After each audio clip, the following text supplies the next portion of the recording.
So my guest today on 52 Reasons Why is a really good friend, somebody that I met through another friend, and we got together and just started talking. And as with a couple of other guests that I've had, she is an avid reader.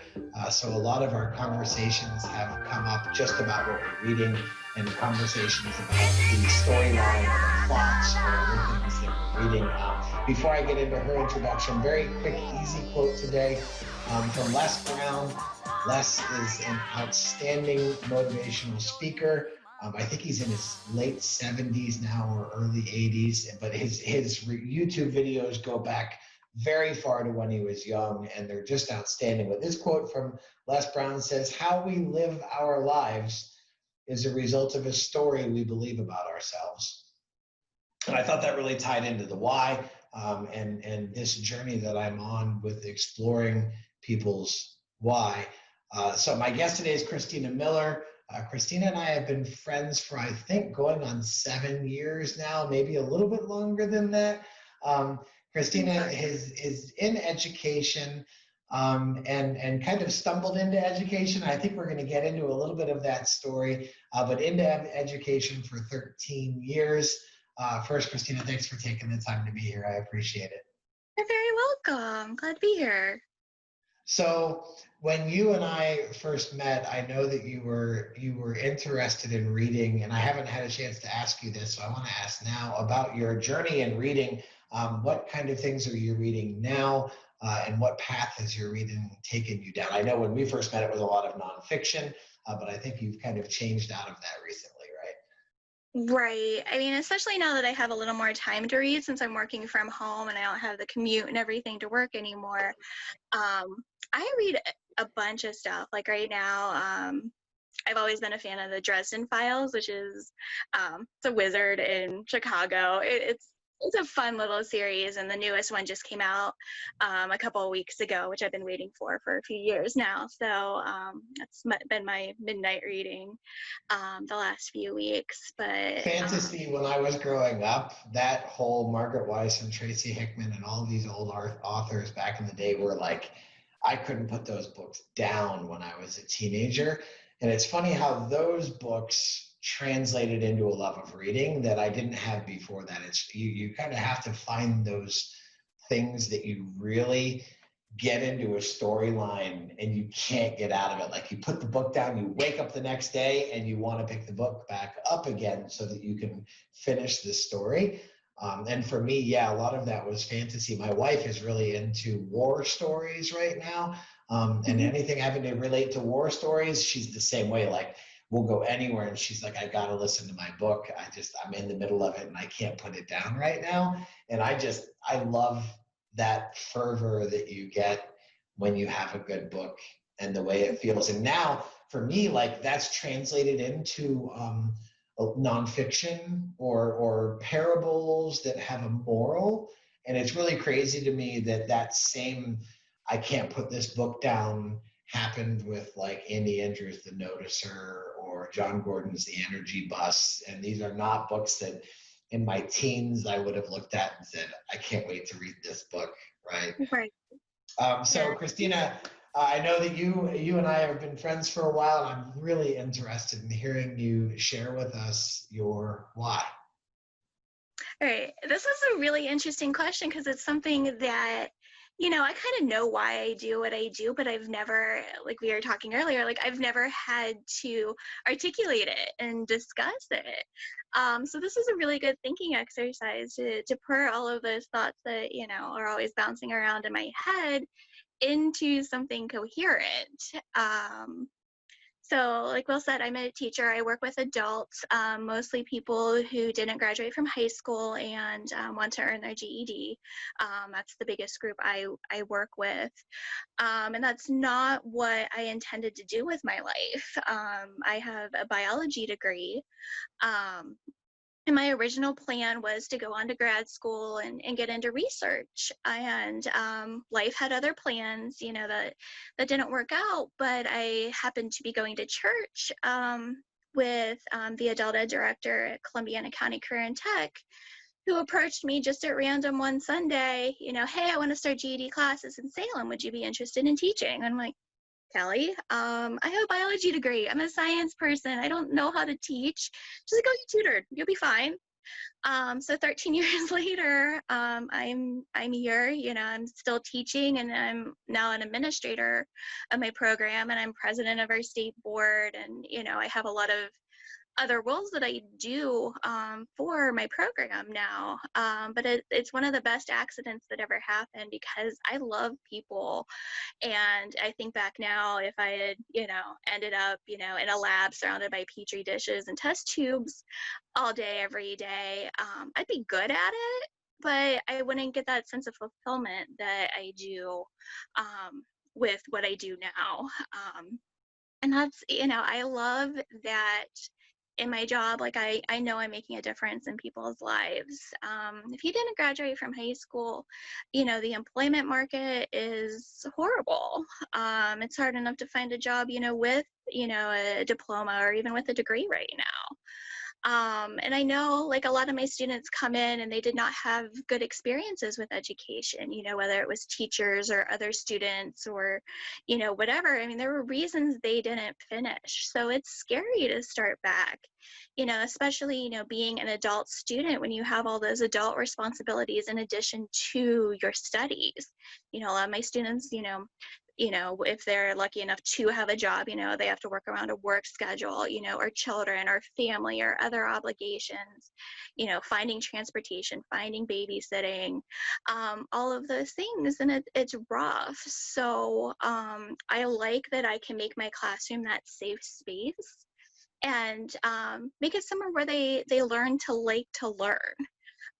Yes, passing the test is important, but I want them to get that lifelong love of learning that I've always had. I was lucky that I had great teachers when I was younger, and I had, supportive family and supportive friends that, encouraged my curiosity and my, I always want knowledge. I mean, I'm constantly Googling things or, finding a book or, something because I want to know. And that's, I want to impart that to other people.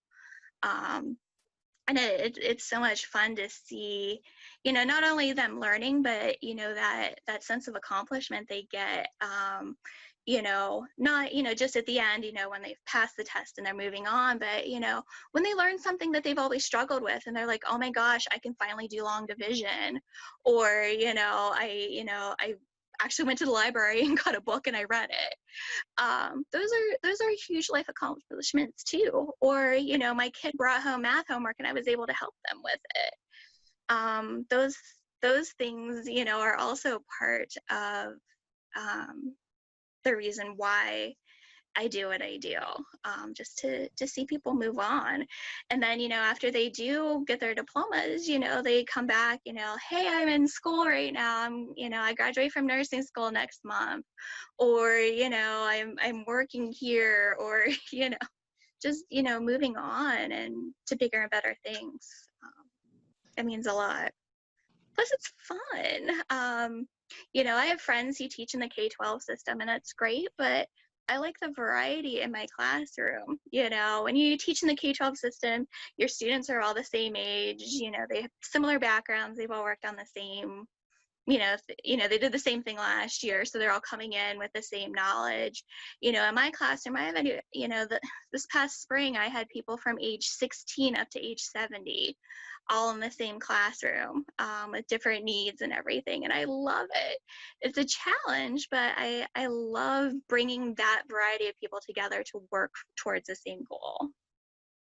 Yeah, I think it's really cool to see the spark of knowledge pop up in somebody's eyes or in their demeanor or in their voice when they finally are interested in learning, first, and then when they get it, right, when the light bulb goes on and it's like you said, I finally understand, and there's magic there that you've created, a connection in their brain that didn't previously exist that now will be with them for the rest of their lives. So I didn't get a clear sentence from you of your why.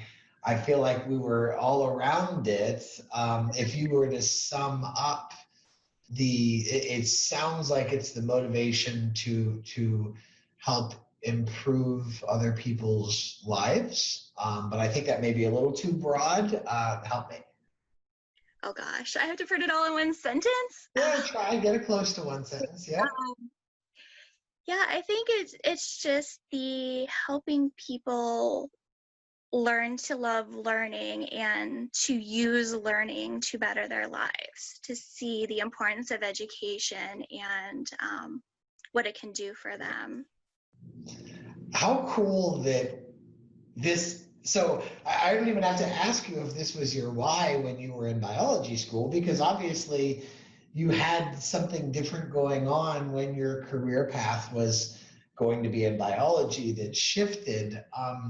So if you were to look back then and look back, going even back into when you were a teenager, do you think that you've had multiple whys, or do you think that everything you've gone through has been a journey to find the why that you have right now? All right. Well, I think, part of what drew me to the sciences to begin with, and, I'm still a science geek through and through now, is that love of learning. Because I personally love to learn. I'm curious. I want to figure out why things work the way they work. Um, so I've just kind of like externalized it now. I'm not only, going for my own love of knowledge, I'm giving that to others. Um, There's a and that just, cool theme there that Mhm. I've seen with a couple of other people that I've interviewed. Nicole Ruth is one of them, who said that at a certain point, she was aggregating all of this knowledge for herself. And then she had to help her son, I think it was, and then began to impart this knowledge onto her son, and realized that she had a gift of imparting this knowledge, and she began to teach classes, and she began to do it in big groups of people, and it wasn't necessarily her intention in the beginning to be standing in front of an audience imparting this knowledge. But it was a progression of, okay, I have it, I realize that it's valuable and I can share it, and now it's happening on a larger scale. It sounds like something very similar to you, where you had that love of learning, and you got a taste of that love and got a taste of sharing it and seeing the spark light up in other people's eyes. And now it's grown to a scale that's not just in one classroom, but also in an administrative sense too, right? Mhm. Right, right. I mean, that's, when I hire new people, and even like last summer, my program merged with a larger program. So I, ended up with a much larger staff. But that's one thing I want to make sure that, in my entire team, um, make sure that our students get that same experience. And, quite honestly, you're not in this field for the money. You're in this field because you love what you do. And it's great to see it and help my, the instructors that I work with, impart, what they know and their passions in the classroom. And now I'm on our state board. I just got elected president last month. So statewide, in our association, we get to, work with instructors, who are doing exactly the same thing we are doing locally, helping folks learn, and changing their lives. It's crazy how you began with something that was a very small impact Hmm. with an individual group of students, Hmm. that maybe you had the students cycled through different programs, and so you had multiple groups of students, and now your impact has grown to impacting groups of schools with individual students. When you moved out of the classroom into a more administrative role, did you find that the why was also impacted by that? Or is it still about instilling that same love of learning and desire to learn in the teachers who are going to be teaching the students?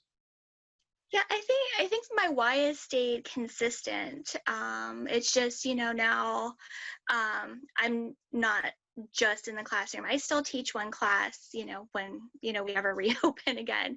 Um, because I need that grounding. I need to be with my students to remind myself why I do what I do when I have one of those days when I'm stuck in the office doing paperwork and administrative work that is not my love, that I realize is important. But yeah, I think, it's broadened. I'm still doing what I do um, for the same reason. It's just I get to expand that now, which is You get kind to of have a cool. greater impact. Yeah, it's neat. So, do you have a morning routine, or do you have anything that would input this why into your day to start the day every single day? Or how does the why influence your day every single day? Well, my morning routine has changed a lot since I'm working from home now. But I love my morning routine now because I get up, I make my cup of tea, I read a little bit, and get myself into that state of mind to log on to my computer and start my work for the day. But a lot of it is, making sure that I'm taking care of myself too, because teaching can get exhausting and can take a lot out of you. So I need, my half hour in the morning to regroup and um, to to take care of my own mindset before I start teaching or whatever work I have scheduled for that day. Yeah, it's really important that we have an activity that gets our center or gets our anchor into a place where it's still connected to that thing that grounds us, um, because there's winds that try to blow us all over the place every single day throughout the day, and having that good strong anchor or center is so important. So as you go through the day, or as you go through your days, do you ever have a sense that your why is fulfilled? I think within a classroom, you might have a more unique opportunity to see the fulfillment of the why regularly, or with each batch of students, or with individual students, where some people it's a never ending journey and they never really get that stamp of, okay, my, this is it, right? I just saw the fulfillment of my why. Is there a point when you feel that weight of I did it, or how does the fulfillment feel, or is there no fulfillment? I think, it's in all of those individual wins, with each student, whatever their successes are, whether, it's just, they learned a new concept, or, they passed their last section of the GED test, or they got into college, or, they got a new job. Each of those fulfills my why. So I'm lucky that I get that fulfillment on a regular basis. Yeah, it's truly a unique thing with teachers, and with education, that there is a sense of fulfillment with individual students, with classes. And my dad's brother, my uncle, was a teacher in the latter part of his life, and when we attended his services, I'll never forget my wife stating how amazed she was at the number of people who came to express their condolences for his loss, and express how he impacted their lives, and how their lives changed. And in all of the services that I've been to in my life, I've never seen that level of impact like my uncle had, with the students that he taught, and how he truly changed their lives. And they came back in honor of him to do that. And I think that it's such a unique thing to have that opportunity, to have that chance to be a life changer and to be a difference maker. And when I talked with, I think it was Andy Andrews, and maybe it was Josh Metal, we talked about the fork in the road how some people are going down the road and they just think that they're on a one-way street with no exits and no anything that can ever change for them. And how sometimes there's just one person or one sentence that teaches them that, yeah, they can change directions, they can change the course of their life if they want to. Is there anything that we didn't talk about, or any final thoughts before we wrap up? I mean, besides the fact that I really think like I was just meant to be a teacher, just, that's how, life pushed me in that direction. And then, if I look at the things I do as volunteer work, they're teaching too. I help out with, the mentoring program that you and I are part of, working with sophomores. The volunteer work I do through my church, working with the youth group and, working with the younger kids during second hour. I mean, it's all teaching in different capacities. Like, I think that's just, what I was meant to do. And it's awesome to be one of those people who say I genuinely enjoy my job, and I get to do what I love. Yeah, and I think it's an important part to know that if anyone listening is younger and doesn't have that why yet, or they're in college and their degree's biology, and they're beginning to question whether that's really what they want to do.